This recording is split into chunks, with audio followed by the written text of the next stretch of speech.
sebelum kita mencermati apa yang menjadi kebiasaan tuntutan dari suami dan atau istri, lalu kita mulai bertekad untuk mulai melangkah. Yang hal yang pertama adalah ego. Ya, hal yang pertama itu adalah kita harus melepaskan diri dari ego dan merasa benar sendiri.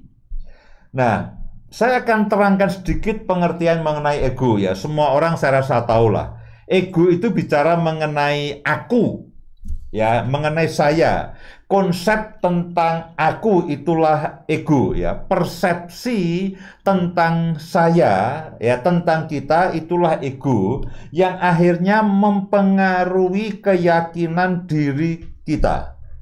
Nah, setiap orang memiliki ego. Ya, ego tidak selalu berarti negatif.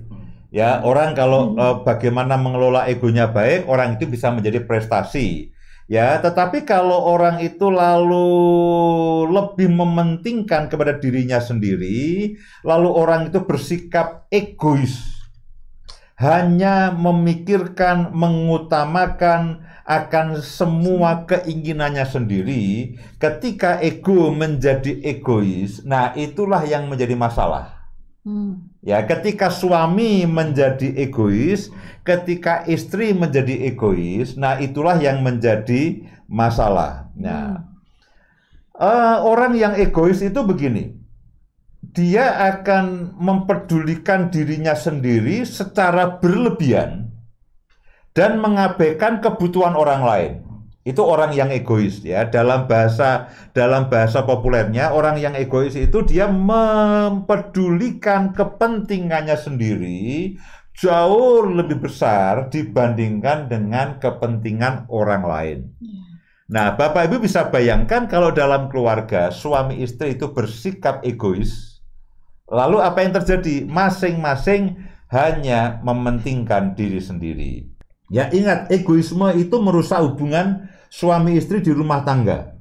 Ya, dasar dari kehidupan suami istri itu bukan egoisme, tapi adalah cinta kasih yang artinya berkorban, melayani, dan saling mendahulukan, memikirkan kepentingan suami atau istri terlebih dahulu. Sikap egois akan merusak hubungan, merusak akan cinta kasih yang ada di kehidupan rumah tangga. Nah, cara mengatasinya bagaimana supaya kita tidak bersikap egois?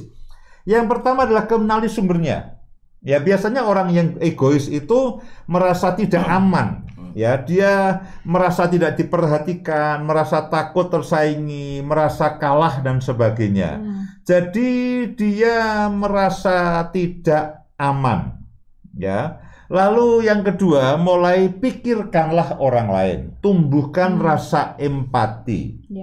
Ya, Bang Tongam akhirnya menyadari, iya ya, ternyata ngurus anak itu tidak mudah. Ya, aku baru beberapa jam udah kepayahan pada laki-laki. Sedangkan istrinya pagi sampai sore kerja, lalu sore sampai malam terus. Jadi dia mulai berempati dan lalu mulai ambil bagian. Jadi kenali sumbernya. Biasanya rasa tidak aman, lalu pengen menjadi pusat perhatian, pengen mengutamakan akan kepentingannya sendiri. Nah, itu biasanya saudara kenal sumbernya. Lalu yang kedua adalah mulailah berempati terhadap suami atau istri. Oh, ini istri, kalau saya marahi terus, ya kasihan, hidupnya tertekan. Kalau saya tinggal terus, hidupnya tertekan. Kalau saya pojokkan terus, hidupnya tertekan. Demikian juga kalau suami ini saya terus bombardir, juga hidupnya tertekan. Sampai ada istilah ikatan suami takut istri. Nah, itu kan karena tertekan sekali.